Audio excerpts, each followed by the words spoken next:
the rights to the city. So, and Liza and Marianne will be chairing that panel. I think we can go straight. Microphone, you can have mine.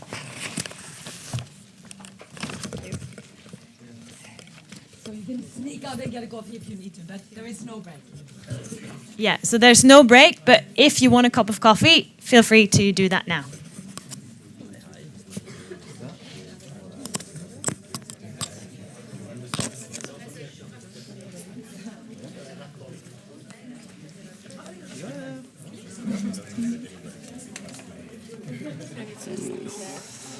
Altså, ja. Ja, hei, kan ikke få. 1, 2, 3. Ser det greit ut? Ja.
So, yeah, we'll wait till the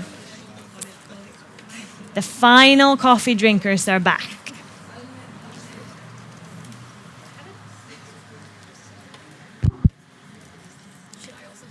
You must have a microphone.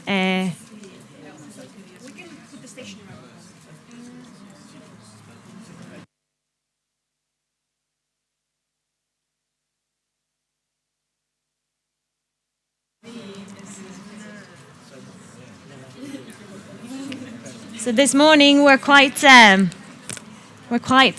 large panel, which is great, but that means we also need to have enough microphones for everybody. Yes. Okay. Yes, thank you. We'll make a start.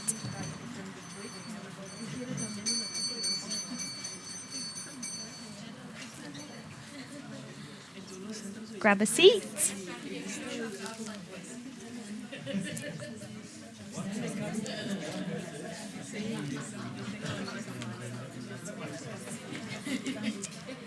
So I'd like to welcome you all to this very first public seminar of Bergen Exchanges this year.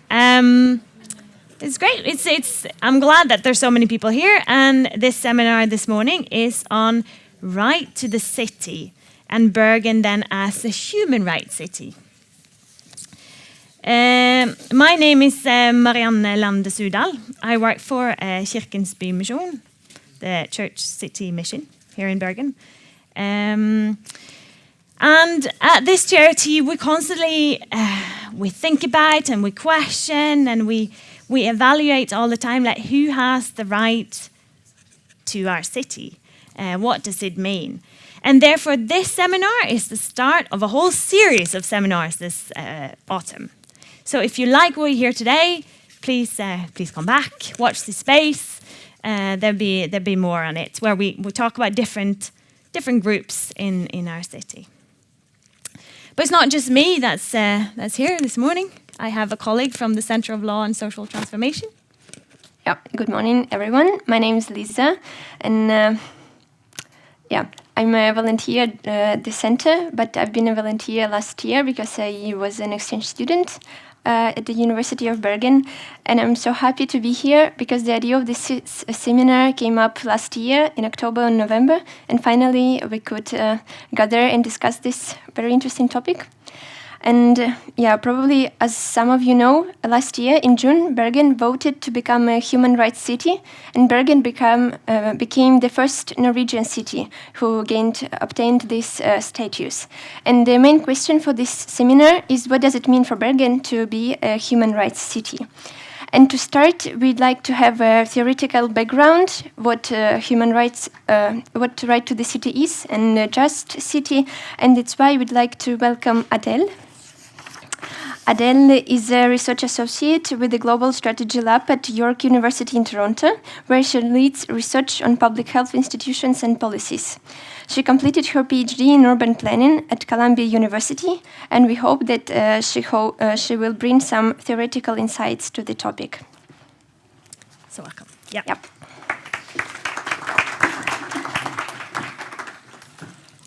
Great, thank you so much for the opportunity to be here. I'm really excited. So this morning, I'm just going to give a brief overview of the concept of the right to the city, how it's been operationalized, and what it means in practice for urban governance and city planning. So as some of you may know, the concept of the right to the city was introduced in 1968 by Henri Lefebvre, and he used it to describe a two-pronged political claim. First, that all residents of the city should have full access to and use of urban space. And second, that all residents should have the right to shape the city's future social and spatial development. Since then, several global compacts and local governments have enshrined these principles in charters and statutes and other forms of political commitment. And what these efforts attempt to do is to secure the local realization of universal human rights commitments and global agendas like the Sustainable Development Goals. So just as one example, the World Charter on the Right to the City encompasses individual rights like the right to health and to housing and to education, as well as collective rights to things like a healthy environment, transparent governance, and the protection of natural resources. So in this sense, the right to the city spans across policy sectors, and in its call for greater inclusion across gender and race and income and disability and so on, it also spans across social groups. But there's an additional dimension that the right to the city brings on top of these sort of traditional conceptions of human rights, and this is the idea of spatial exclusion. So what this means is that the right to the city isn't just about political and social and economic injustice. It's also about how these manifest differently across space and how the sort of regulation and development of urban space can aggravate these trends. So when we think about what a right to the city means, we can sort of think about it as two sides of the same coin. On one hand, it's about addressing the specific challenges of urbanization and market-based urban development that interfere with the local realization of human rights. But on the other, maybe more optimistic side, it's about how we can leverage the specific characteristics of the local to create more sustainable and equitable and inclusive places. And just one example of that is how cities can take advantage of their local scale to introduce more democratic decision-making processes, as has been done in many places through things like participatory budgeting or other forms of deliberative decision-making processes. So then, more concretely, what does the right to the city mean in terms of how we produce urban space and how we develop the city? Susan Feinstein, in her concept of the just city, has defined specific principles that should be prioritized and maximized in order to create more just city planning practices. And she associates each of these principles with certain recommendations for practices to guide urban development. And in the interest of time, so that we have plenty of time for the roundtable, I'll just outline a few examples. So first of all, the principle of equity should be prioritized by distributing resources in a way that favors those who are relatively disadvantaged.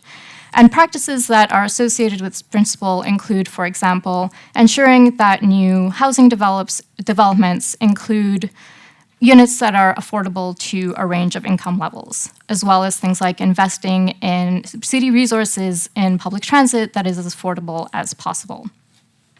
Secondly, decisions should prioritize the principle of diversity by ensuring that all city spaces are accessible and safe to everyone who lives in the city. And again, some practices that are associated with this principle include making sure that affordable housing is distributed throughout the city and not segregated in specific neighborhoods. But we could also add things like measures that ensure that public spaces are safe for women and investing in accessible infrastructure for persons with disabilities and so on. And then finally, all decisions should be guided by the principle of democracy, which means ensuring opportunities for participation in decisions that affect the city's spatial and social future. And an example of a recommended practice here includes developing neighborhood revitalization plans together with the affected population who lives in the area, as well as in some cases those who might have been previously displaced from that area. So this is not to say that these are simple or straightforward principles and practices for city officials and planners to implement. There are several challenges, not least of which is that often the principles of diversity and democracy and equity can be in tension with one another. And this is certainly something that I found in my own research on how cities can foster more equitable neighborhood development amid gentrification and displacement.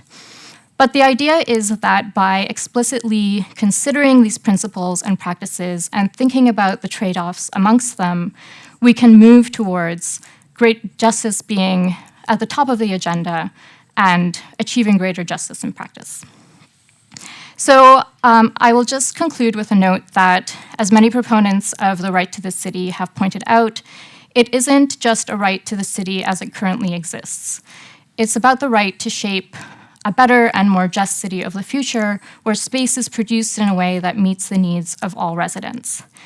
And for this, we don't just need action by city government, although that is, of course, very important, as well as national governments, but we also need ongoing political engagement and mobilization by city residents.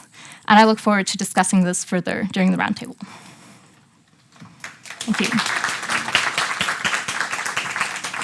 Perfect. Thank you very much, Adele. I'd like to welcome the rest of the panel up. This will be a very interesting discussion, I think. Jostein Kobbeltvedt, Executive Director at Rafto, welcome. Jostein has a comprehensive background as a human rights advocate and a long track record of working with civil society groups and social movements. Then we have Bjørnar Haveland, welcome. Bjørnar, he has a background from Bergen Architect School and done extensive research on urban planning as well, and now representing the think tank Byrop, correct? And then we also have Richard Taule, welcome, representing Bergen Municipality today.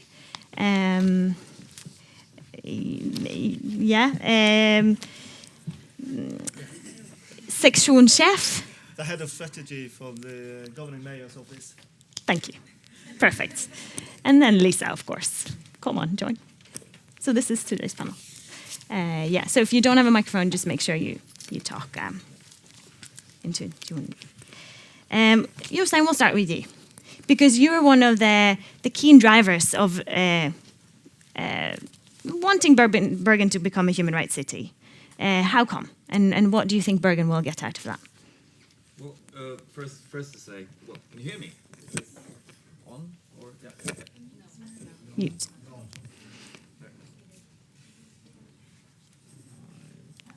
Okay. Yes. Excellent. Perfect. Well, thanks a lot for the invitation. and for opening this very exciting week of program with this topic.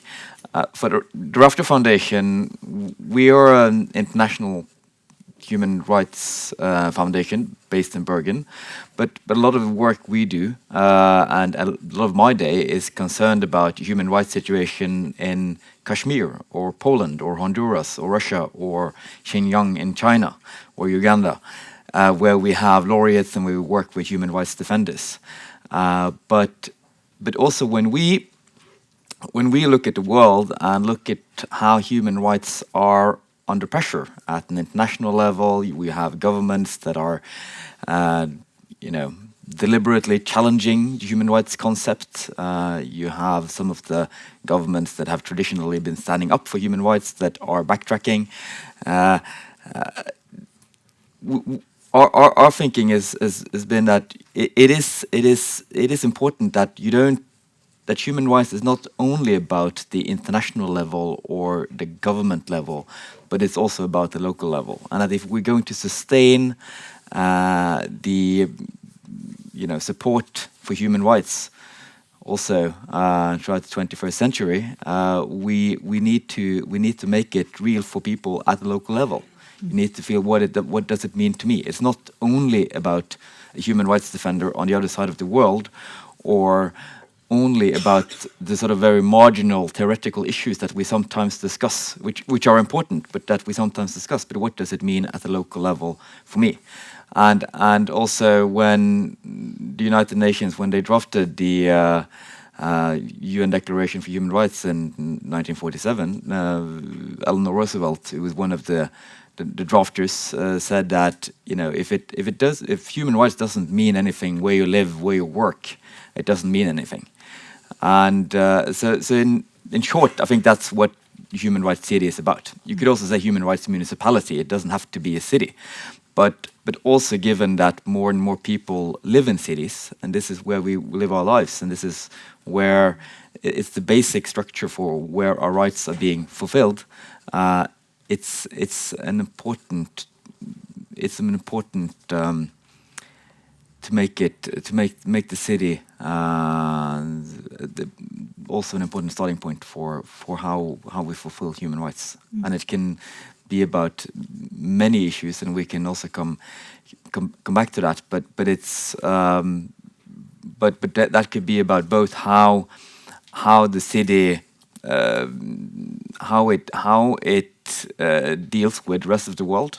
In Bergen we have businesses that are have a huge international footprint. How they their capacity to deal with human rights as business will impact people, many places outside Bergen, around the world. But also, how do we deal with these people coming to Bergen? Undocumented migrants, for example, that can be an issue. But also, how do we look at children's rights or the rights of elderly in our municipality? What about free speech for people working in the municipality? And I think what you also were talking about, which is important, how do we design and develop our cities? So bringing human rights back to Bergen. Yeah, and there's a lot of ways to do that, and that's what's exciting about bringing it at a local level, because it becomes much more specific, and that's where the opportunities are. Good. Thank you. I think it's very important to underline that the importance of human rights on the local level, especially if we're talking about the city. And I'd like to ask Bjørnar, because as far as I know, Byrop is quite a critical think tank towards the development in Bergen that is currently going on. And could you explain why? Yeah, so the background to Byrop, can you hear me? Is the microphone on here? Oh, almost. Hello? I push. There. Now you can hear me. Yeah. So the background to Byrop is that the municipality of Bergen now has some extremely ambitious plans for kind of making the city denser, redeveloping a lot of big areas. And so while these really maybe the most ambitious plans that's been happening in decades are taking place, a lot of architects and planners are really afraid of actually engaging in public discourse about it, because it's still quite a small city and you still have relatively few developers that in the end employ the architects and planners. Meaning that if you come out as critical in newspapers, it's quite easy for your company to lose a job, or like there are actually situations where also employees have lost their jobs because they have been too engaged in political discourse. So the point of Byrop is kind of making an entity that can, where people can write behind a name or an agency, and not just as somebody coming in the newspaper looking like somebody complaining, because the discourse in Bergen, often people are just portrayed as somebody complaining about things and having a very specific agenda. But also because it's a kind of profession that's not so used to writing, not very proficient in discourse, and so it's like a support network as well. I want to push you a bit on that, Bjørnar, because you are very critical to shopping malls. I am, yeah. Why? Because like Bergen, when we talk about the city in Bergen, we often talk about the downtown, this beautiful kind of dense area we see around us here, but like most people in Bergen live in suburbs outside the downtown, right? There's only about, I think, 15% of the inhabitants in Bergen that live in what you see as the city here. Like not quite sure on the number, but like the majority live outside in bydel. And every part of Bergen has, outside the downtown, has its own shopping mall that has been developed to exist as a kind of neighborhood center. And it's quite problematic when kind of the center of your neighborhood and your community is in fact a kind of privatized city where that is essentially designed to sell things and not to hold on to democracy, right? So what happens is that the shopping mall also is hosting public services like libraries and health centers. I think a lot more municipal services are being moved to shopping malls, which means that, like, theoretically, if your kid then goes and steals, chocolate from the supermarket, can be banned access to not just the supermarket itself, but also the library, all the public services, as well as the kind of indoor urban spaces where you are supposed to meet and hang out with your friends. So you're saying that shopping malls are essentially a threat to human rights? Yeah, it's a big democratic problem.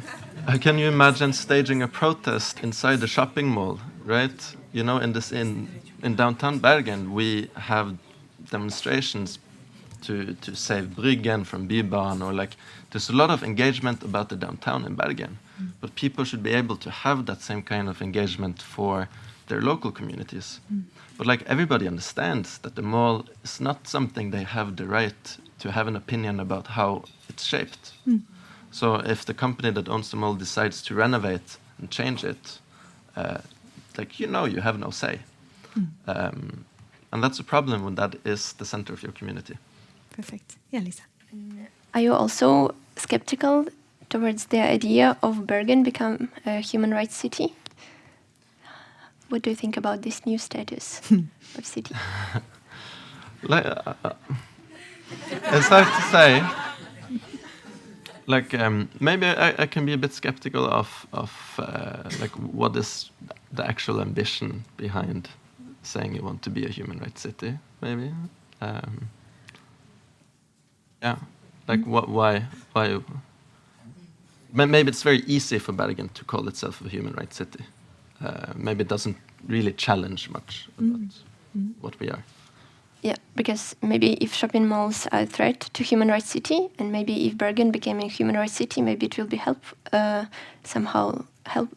to solve some problems in the city. I mean, it definitely could be a tool if we are able to acknowledge that this is a democratic problem and Bergen is supposed to be a human rights city. It could be a tool to change that development. I want to bring in Richard now into this discussion, representing Bergen Municipality here. Unfortunately, we weren't able to get any politicians to join us today, but we got Richard, so that's all right. Well, what do you think about this when you? Now, it's a very interesting discussion, and thank you for inviting me to this panel. I can say a little bit about the process in becoming a human rights city, because it's very important that the politicians last year decided and voted for the city of Bergen to be a human rights city without putting any restraints around the topic. But said we want to be a human rights city and engage in a process to learn more about what will it say, or what will it mean to be a human rights city. We need politicians to talk about it. It's important to address the topic of human rights in a local, regional, national, and a global scale. And you have to do that alongside an action plan who challenge us as a municipality in urban planning. I won't take the discussion about the city mall. I can see you have some good points. We have newly decided a new plan for how to use the area of the city. It's very interesting, and I would say it's towards the thinking of a human rights city. It has a lot of good elements in it. But the process, the city of Bergen needs to start, and we have, with help from Rafto Foundation, had a roundtable meeting with several of organizations of the city, with the university, to learn more about. Instead of the city of Bergen is saying this is means for us to be a human rights city, we want to learn. Okay, what's the best practice? How to address the topic?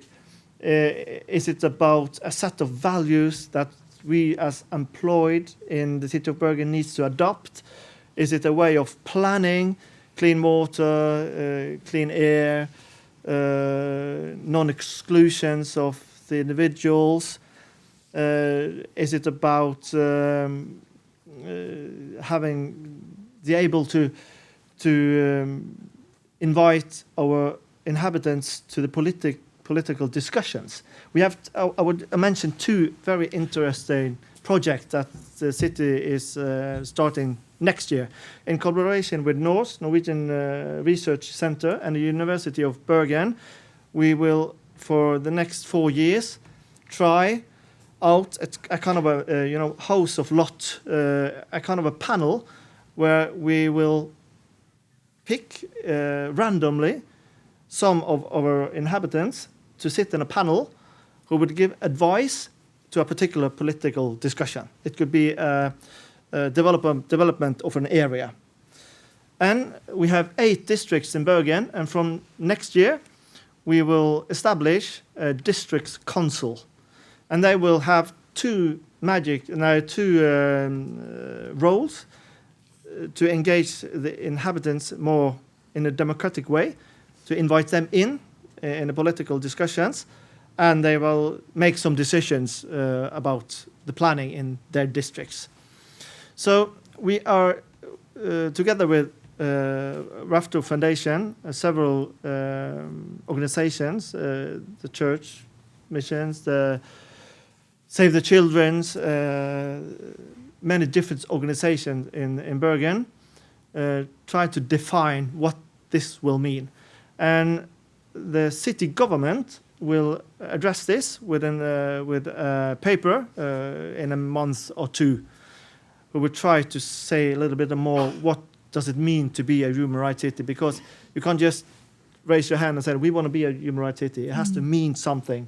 We have to go through the principles. We have to discuss this further, and I think it's an ongoing process. You can't just write the paper and say you're going to be a human rights city. You have to show in action as well, and just not talk about it. So we are kind of a search for a platform for policy and action, how to maneuver in this topic. Good. We'll get to you, Adele. Just shortly, Jostein, do you think this human rights city could be used as a political tool? Well, I hope so. Yeah. But for different, in different ways. And I think what you need to. The point is the dynamic you create, because it's in some ways this is about politicians saying that unanimously this is all the political parties and agreed that Bergen was going to be a human rights city. So, and you want the mayor, you want politicians to say we are a human rights city. You want something that's something that politicians identify with, and then you want people to say, well, if you're a human rights city, how can this go on? And that's already I see op-eds in the newspapers and people writing, how can we treat migrants like this if we are a human rights city? Or if you ask, how can we make that shopping malls are replacing making us consumers instead of citizens, and where is the democratic space, and how can you make private developers take control of so much of our city space, for example, and you can make that discussion into and frame it within human rights city and make politicians accountable. So I think being a human rights city is not going to be something which is comfortable. It's going to allow you to deal with all the difficult issues, and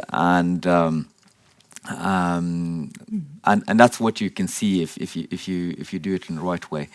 I can also say that there are other cities globally that are human rights cities, and what inspired us was the Swedish Raoul Wallenberg Institute, that some of you might know, doing human rights work globally, but they are also developed a model for how municipalities can be a human rights municipality, and they've done that together with the Swedish Local Authorities Association, and that's also where you can find some of the principles, and a lot of that is about process. It's about participation. It's about how you allow for democratic discourse about the issues that people care about, and making human rights explicit as part of that. Yeah, I very much agree with that, and I have a whole host of examples where we could push Bergen municipality further on. But Adele, when we talk about this human rights concept, is that a movement that's does it benefit its citizens at the end of the day? What do you think? Yeah, I definitely think that it can. Again, as everyone has said, it requires being explicit about what you mean about being a human rights city. I think a good example is Brazil's city statute, which is a national statute that sets out guidelines for urban development throughout the country. And I think one of the things that this achieves is that it gives citizens and activists a standard against which to evaluate what's happening in practice. Sort of, as you were saying, you can say, well, here's what's happening. How can we have this city statute that outlines in detail how just city planning happens, and yet it's not happening? Why is that? And how can we make it so that it is implemented? So I think that having a commitment and especially spelling out what that means to the city and what the city is committing to do as part of that really can be a tool for accountability.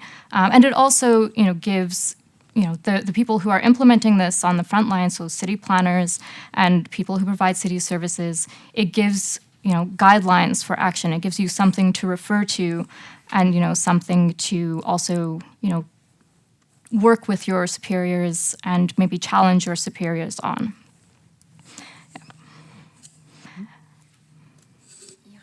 I've got a question, but I don't know who to address it to. So when we talk about urban planning, it's almost always the triangle of citizens, authorities, or political parties and developers, and how to meet all the needs of these stakeholders. Yeah. I think it's very important. I don't know who was saying participation. We are trying a new concept of participation and development of area in the city called City Lab, where we want to openly discuss with our citizens, our developer, how should we develop this area, and not just tell them that we want this area to be like this or that, but invite for a discussion, and we have a kind of a statute and regulation through our plan of how to use the area, and I would say this plan has a lot of good thing in it to make sure that we have participation, that we are listening to our citizens, and that we are planning our city and the use of our area and spaces where we are putting our citizens at first. How do you, in terms of accessibilities, non-exclusions, if you want to have a demonstrator, you can come back the next day. So, yeah. Yeah, Bjørnar first. What do you think about this? Does it sound any better to you?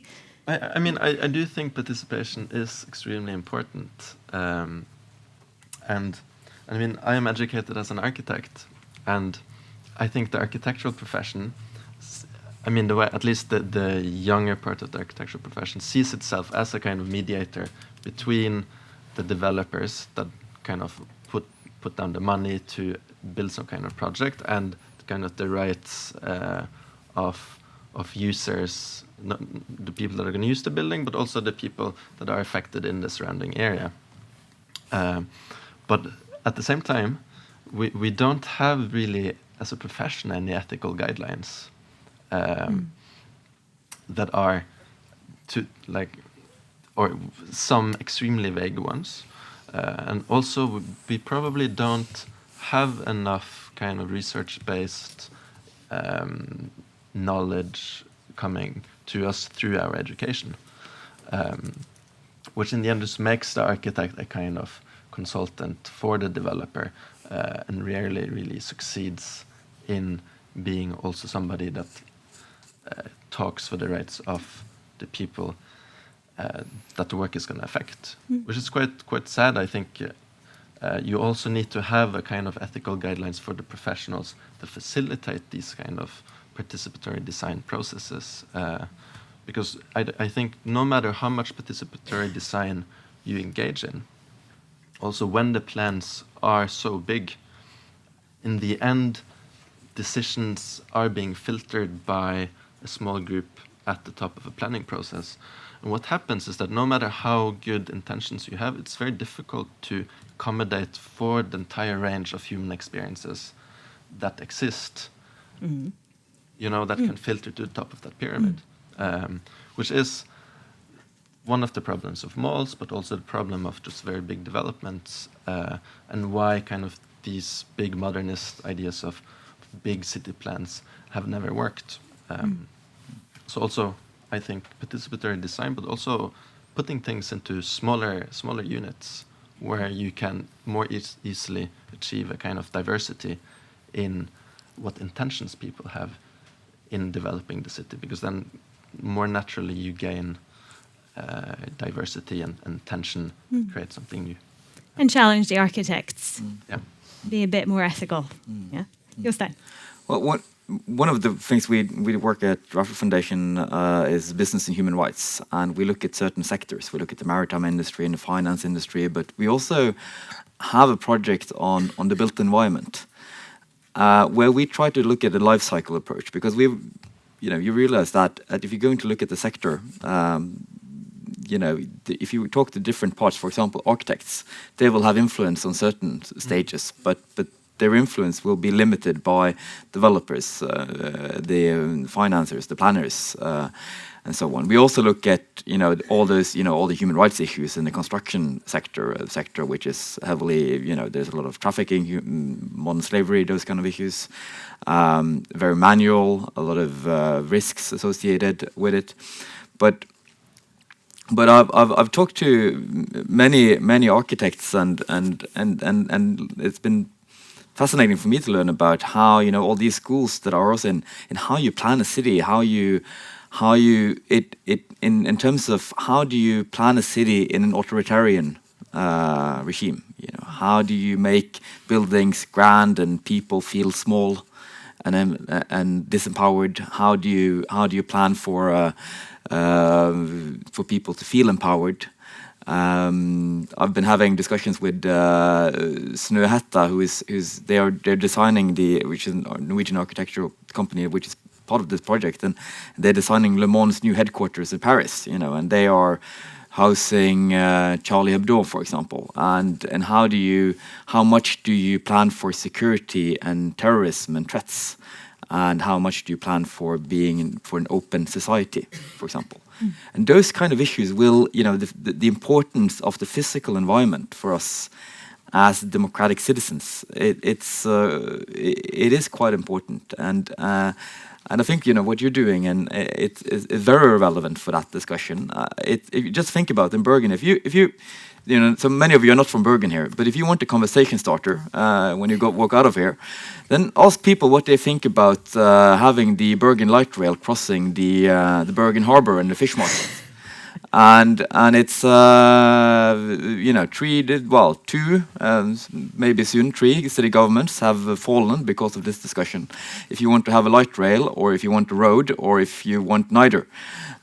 Now, you don't have that discussion when you set up a shopping mall, or in those areas of the city where these things just pop up. And this is where we spend most of our time. And there's something about where you feel as a democratic citizen, there's certain part of the city you feel an ownership to, that you can be part of that discussion. But the places where you spend most of your time, you don't feel it's a private area. You don't feel entitled to have an opinion about it. And that's also I think highly relevant for human rights this city to discuss. Yeah, exactly. I also you were talking about social exclusion a bit earlier, and at the City Church Mission, a few of you may have heard this before, but we work with people with a drug problem, and in this very small street called Hollandergaten, we have a cafe where this group can come in and have a meal. It's a very narrow street, so as soon as there are 2 or more, it looks like it's crowded.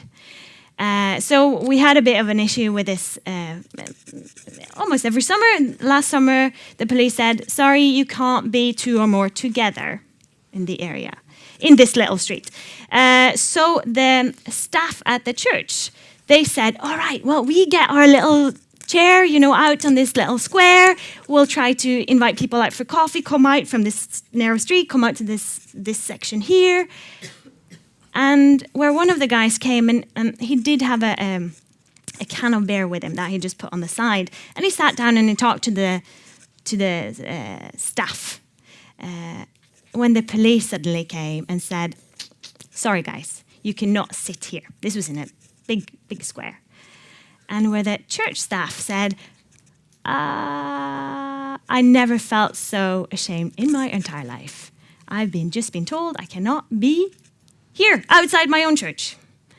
And they spent a lot of time reflecting on this and thinking, was this right, is this wrong? Obviously, there shouldn't have been a beer can there, but so they were expelled from outside the area, outside their own church. Any thoughts?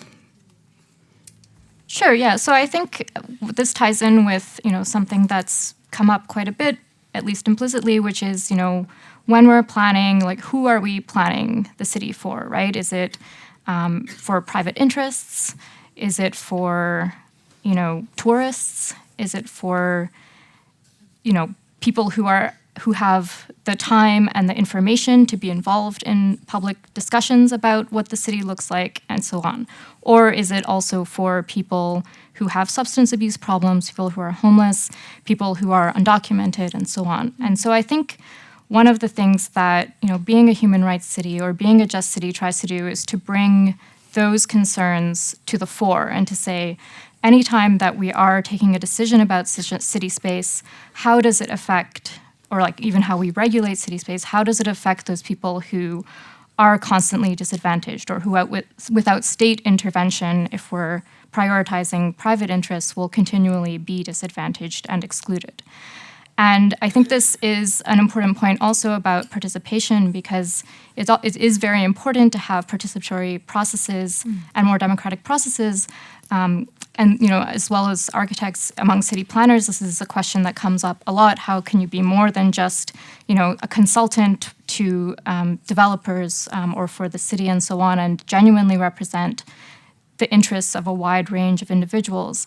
Because one thing that can happen in a lot of participatory processes is that the people who show up, or the people who are most vocal, or the people who are most articulate, are the people who have time and money and resources and information and connections to be able to participate in those processes. So it's quite a challenge to make sure that diverse interests are represented and diverse voices are included in those processes.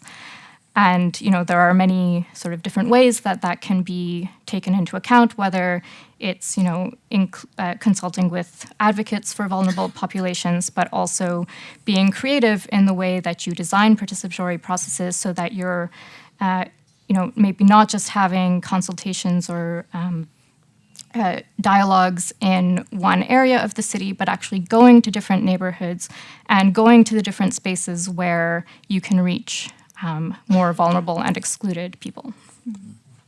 Good. Yes, Jostein. I also think what you will see a lot and you see it in big cities like London or New York or Paris, but the whole thing of both more and more areas getting privatized, more and more part of the public spaces are being bought up, and being privatized, becoming extremely expensive. But also the increasing amount of CCTV cameras and surveillance in public spaces, and how this is shaping, if the right to the city, and how would those who can't afford, or those who don't fit in, or are slightly outside the box, how would they fit into this in these new cities? I think that will be a very important issue for us to discuss as cities are growing, becoming more important, becoming and clearer. They are in terms of social exclusion and everything like that. And I think having that conversation at the city level is important, not only at the state level or government or national level. Yeah, thank you. Very good. Yeah, Richard first and then Bjørnar. I think the municipality and the city of Bergen's approach to several different and difficult topics perhaps could be that we are missing today in our planning tools some guidelines towards being a human rights city. The process that Bergen is initiating could perhaps end up with a kind of a guidelines that the city should take with them in urban planning of, for example, urban spaces. And we have newly a plan for architecture and urban planning that has a lot of elements in it that could be adopted into a thinking of being a human rights city. But we need to make this a policy document. We need to make an action plan. We need a set of values and principles in our planning, adopted into our plannings through regulations. And perhaps that's the way, one of the path that we are going to choose to further explore in cooperation with Rafto and several others. That we don't think that we have the answer. We need to develop this in collaboration with others. I'm glad you're being challenged. Good. Bjørnar. Yeah, I actually think this new plan for urban spaces and architecture that the Bergen Municipality just made is quite an excellent kind of start, because it outlines also the ambitions of what you want the public spaces to do, and it doesn't really talk about aesthetics. It talks about like what we actually want to achieve with the space, and it talks a lot about inclusivity and how to make people feel at home in the spaces. But what I think, and how to avoid these kind of situations, right, where the one time you have been like told you're too undesirable for this public space, then you will never feel comfortable in the public space again. And so I think it's important to not just design for spaces that are inclusive, so that everybody can be in the public space, but also we need to design spaces that will fit for people that have already had that experience, that will never again feel welcome in in the most public spaces. So how do you make public spaces also for the people that have all the experiences that make them feel excluded anyway? So there's been a big debate in Bergen on what to do with the kind of community of drug users taking a particular urban space, and like it makes, of course, a lot of people very uncomfortable to walk past it and stuff like that. And it's been quite a heated discussion if you how do you move this group, where are they going to be, and I think it's also a group that doesn't really want to be too exposed. So yeah, I think that's quite important. Interesting. Let's. I think we should open up for discussions. If the audience have any questions, yes, there's a microphone that will be sent around. One here and then there's one there. Yeah. The gentleman here first. So this is Here, the middle. So just quickly present yourself. Hello. Okay. Different. Okay. No, I just wondered what the component of human rights plays. The component of inequality plays on the real human rights, because inequality is being growing a lot around the world, and this is causing loss of human rights, in my opinion. I just wondered how it plays in the equation of the human rights in this symposium. Anybody feel? Adele? Sure. Yeah. So, yeah, I mean, I think it's central to the question of the right to the city and being a human rights city. And I think that's why one of the central values that needs to guide city planning in a human rights city is equity, and the question of when we're talking about how we distribute resources and when we invest resources, how does every decision affect people who are relatively disadvantaged, and how does it affect equality, and what are the implications for inequality, not just overall in the city, but as it's distributed differently in different parts of the city. Good. There's another question here. Yeah. And then back there after. Yeah. Lots of questions. Nice. Thank you. Hi. Should I come here or maybe? Okay. Just keep it close to your mic. Yeah. Okay. Yeah. So my name is Bjørnar, and I live in Gothenburg, Sweden. I'm Brazilian. I have been living there for 2 years now, and there we have this huge discussion about housing. The housing situation in Gothenburg is just crazy. And I have been talking to some local people here, and they also said that it happens here as well. Maybe it's not as chaotic as it is in Gothenburg.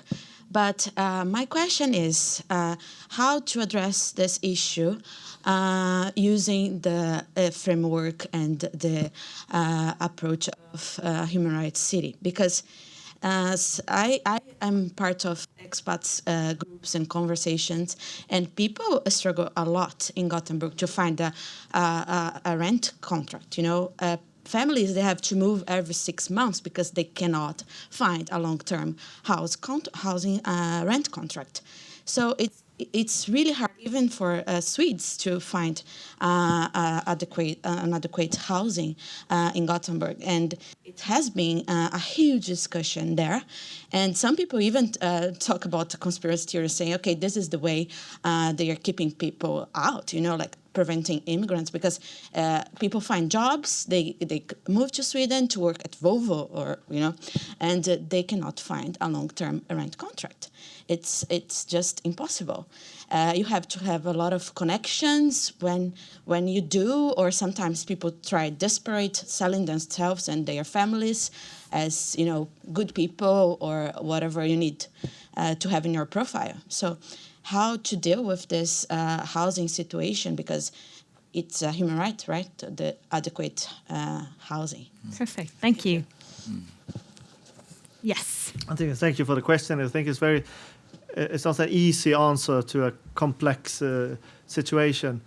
But in Bergen, for example, we have a few areas where this particular is a challenge. And what we are doing in this area is that we are focusing all our different sectors into one plan, that we are forcing each other to cooperate into an area where we know there is a challenge with enough housing. It's closely to how about work? Do they have work, employment, education, and how to participate in democratic decision making? So we're doing it, going into the whole area and see that area as one.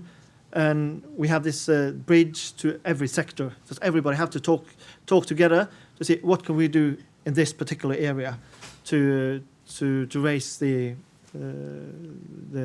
situation.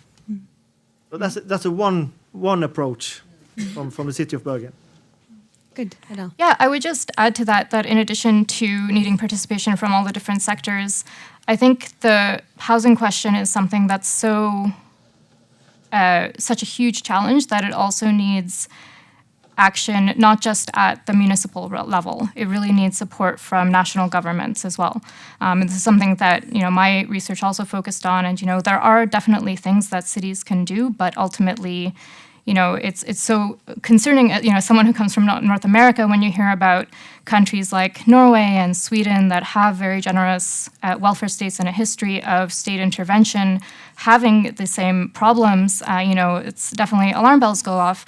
And I think it is really an indication that we need, cities can't do it alone. There are things that cities can do, there are important things that they can do, but you really need support from the national level as well. Thank you. There were more questions. There was one here, yeah, and then there, and then there. Yeah, here first. Okay, should I? Oh yeah, okay, go on. And then, yeah. Okay. Malcolm Langford, I'm a co-director here at the Centre for Law and Social Transformation and Professor of Law, University of Oslo. A few questions.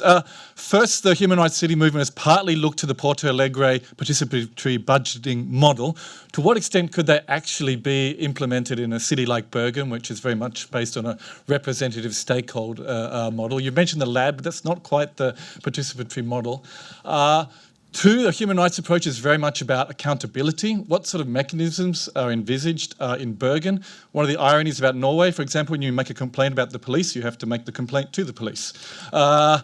Three, housing is described as the shakiest pillar of the Norwegian welfare state. We have one of the lowest rates of public housing in the Western world. Municipalities are partly responsible for that. Oslo has an ambitious plan now for the next election.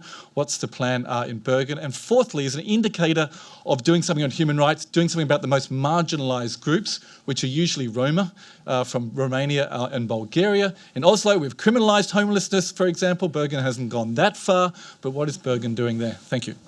Thank you. Right, I hope you have good memories now.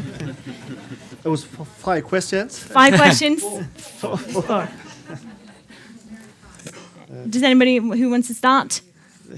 I can't give you a full answer on every question you're talking about, but there are some groups that, as you mentioned, the Romans, that needs a particular attention, and the city of Bergen is doing a lot, but we are not doing it in a context of being a human rights city, but as well that's a very important principle in our approach. And the people without papers, should they have the same rights to medical care? The city of Bergen has said yes, we want to give them medical care without the papers.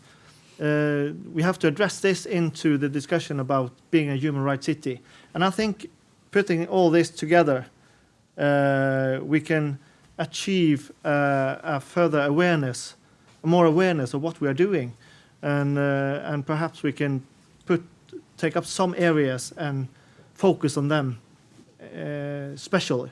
But I can't say where we're going there. This is a process that's just been started in the city of Bergen. And I think for the people who are working in the city of Bergen, as at the municipality, it's kind of a mindset to think that this is going to be something we don't have to tell them. You should have the human rights with them in every work, every day.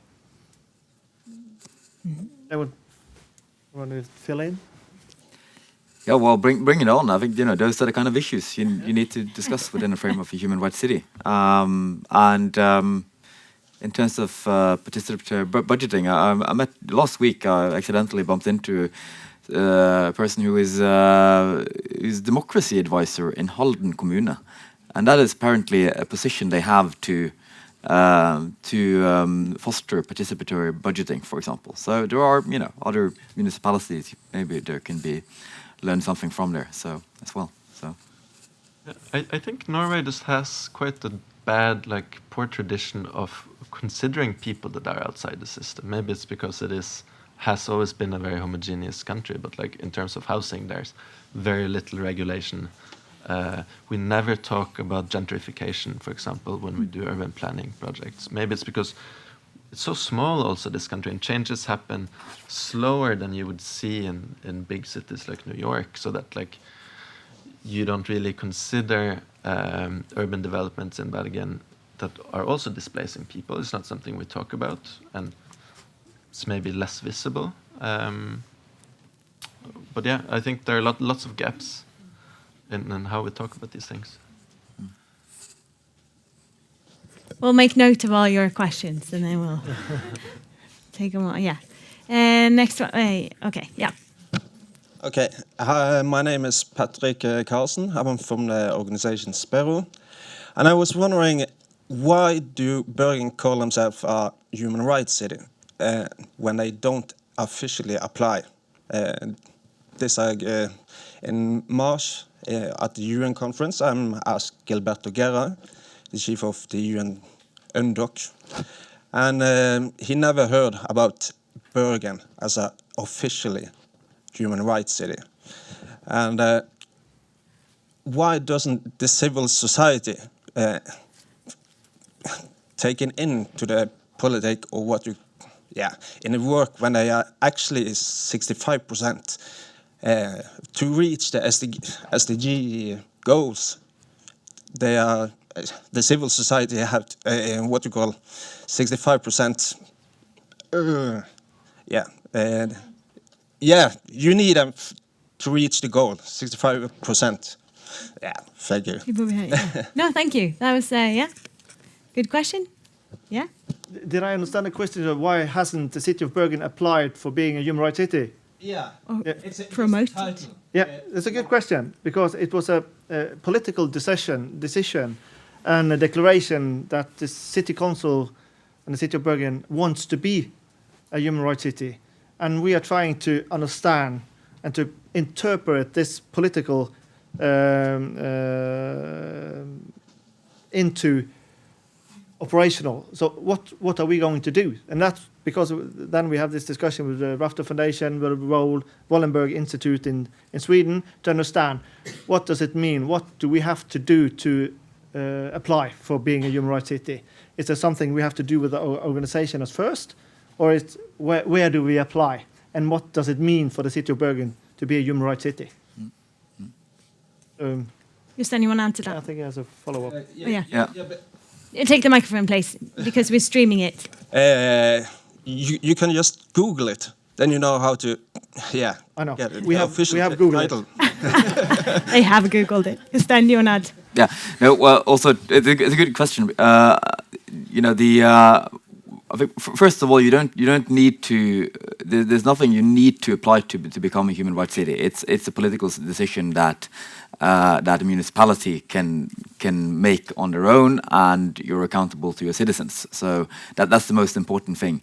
There is, however, a loose network of human rights cities globally, where Bergen has been asked to join, and there is actually a meeting in South Korea later in October that hopefully Bergen, this municipality, will be part of. And once you become part of that network, you'll probably end up on that Google, or Wikipedia, or together with York and Vienna and Boston and Lund and some of those other cities that have that status. In Sweden, they have a bit more. There is a bit more of an official system, but the Swedes are always very well organized. So on these things, but it's it is a loose network. Globally, and where you can be associated with, and I think probably in a year's time or so, you will also find Bergen being mentioned on those lists. Yeah. It's a process. Right, we've room for 3 more questions. There's one there, and one there. Front here first. This man. Okay. Oh, this man first. This man first. Come on. Yeah, it's been thrown. There you go. Hello. Yes. My name is Eric. I'm from Roskilde University. I'm trained as an anthropologist, and I feel a bit lost in these human rights discourses, because it sounds to me very much like a buzzword, or human rights is almost something good. So it seems to solve every kind of problems, but I would like to hear a bit more about what problems actually human rights are supposed to solve. And in my view, it may be related to the first question in relation to inequalities. It's how do we bring power into the picture?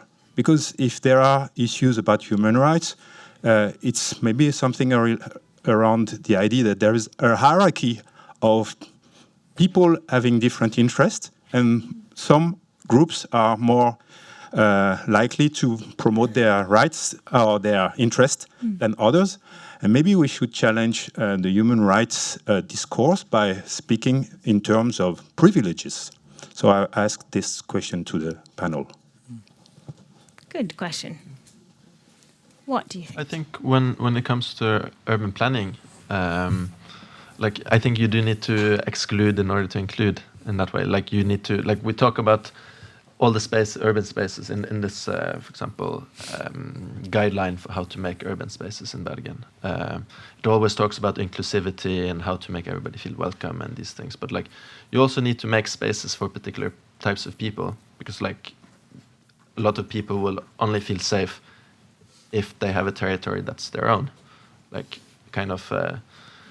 Shopping malls are supposed to accommodate for everyone, but exclude a lot of people.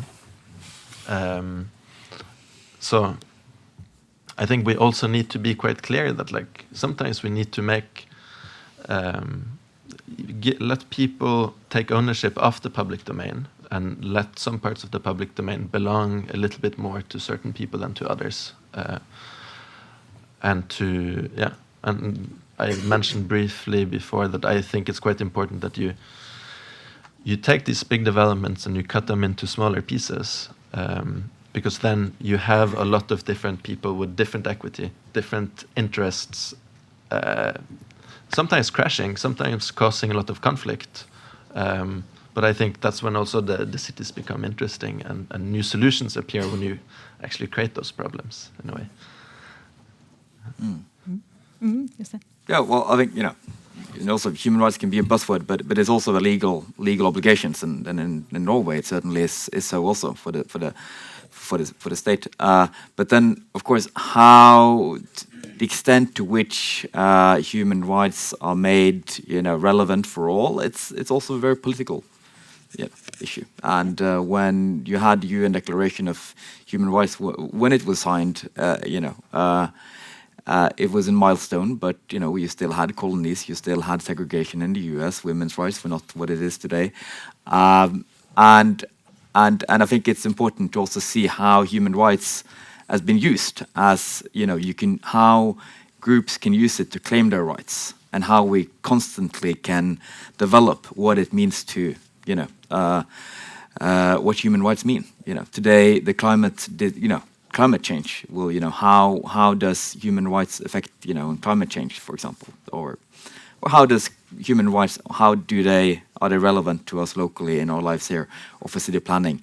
And I think it's all about that political process, and that's a constant process. It's not going to end. You're not going to get a perfect, where all your rights are fulfilled. But they are, in addition to being a legal obligation, they are also an important tool in claiming those rights. And today the challenge is that you have leaders who are moving away from that commitment to human rights, making it more difficult for people to use that. Use it as something that you can claim your rights towards. So that's also why we need politicians to say that we are standing up, we are committing to human rights, to basically, raise the bar for themselves. Because there are, the Trumps and the Bolsonaros of this world, they are doing the opposite these days. Good. Do you have a short? The politicians of the city of Bergen has been very clear of that this should not be a buzzword. They want to see action. It should really mean something to be a human rights city. So they're very consistent on that one. Yeah. Yes, and I'll just add, I think it's really important to consider this issue of power, as you said. But part of power is about also, who has control over how resources are used, and your question of privilege also, whose interests are represented in those decisions. And so I do think that some of the practices associated with human rights cities or rights to the city, such as participatory budgeting, whether it be at the city scale or in terms of, specific projects or developments, are really important, as well as the question of how do you make sure that the interests of those who are typically excluded are represented. And so one way that this can be done is, for example, in some cities, when you are planning a neighborhood redevelopment or something like that, you are required to develop the plan together with the people who live in the neighborhood or those who were previously displaced, but also that the final plan has to be approved by representatives of that neighborhood. So those are just a couple of ways that those issues of power and privilege can be addressed in a human rights or right to the city framework. Perfect. I think we have to leave it at that for now, so we don't go over time. Thank you very, very much for participating. And thank you very much for joining us here today. We have a little gift for all of you, of course. It's fabulous new famous cup from the Centre on Law and Social Transformation. So thank you very much. Thank you. Thank you. Thank you. Varsågod. Yeah, du gives Jostein. Thank you very much. Thanks. So. Yeah. So we have a little 5-minute break and